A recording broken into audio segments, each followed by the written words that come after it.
So since ang alcohol is paluya, pa-slow, imagine na lang nato. For example, mo niya itong utok. Okay? So itong utok na siya sa state of equilibrium. Karoon, wala kang pinainom, wala kang inflammation. Healthy siya na brain. Healthy siya na brain. So manikamot siya na, I mean, balance siya karoon. For example, nag-inom ka alcohol. No? Si alcohol, pampaluya. So nag-inom ka alcohol. So, di na siya balance. Kaya nag-inom ka para paluya. So, si buhato ni brain, ma-produce siya o chemicals sa atong brain na ma-balance na po lang atong brain. No, ang chemicals sa atong brain. Ang function sa atong brain, ma-balance. Mag-produce siya o chemical na natawag ito na dopamine. Ma-balance na po siya. No? Inana ka maayo na atong body.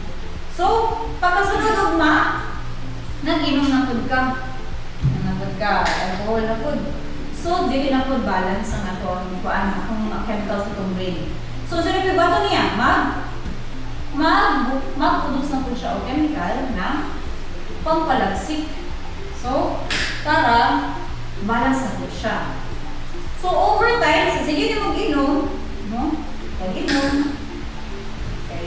Everyday mag-inom. Ang atong brain, magsige po siya o apas. Para ang imong brain, nara siya sa equilibrium mo siya ba? Equal ka ng balance na siya.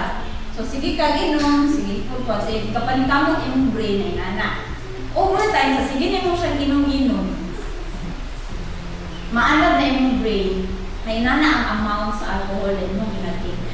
Dagang kikad pampaluya na ginatik. So, siya po, mag-produce po siya o daghan na pampapaspas para balance siya. Diba? Kaya mo man yung opposite sa luya, mapaspas. Daw be kay gibadlong. Gibadlong o nakugdan ng kwarta. Wala na kay kwarta. So, naundang ni mo si alcohol. Kasi may sabot. Sa lawas.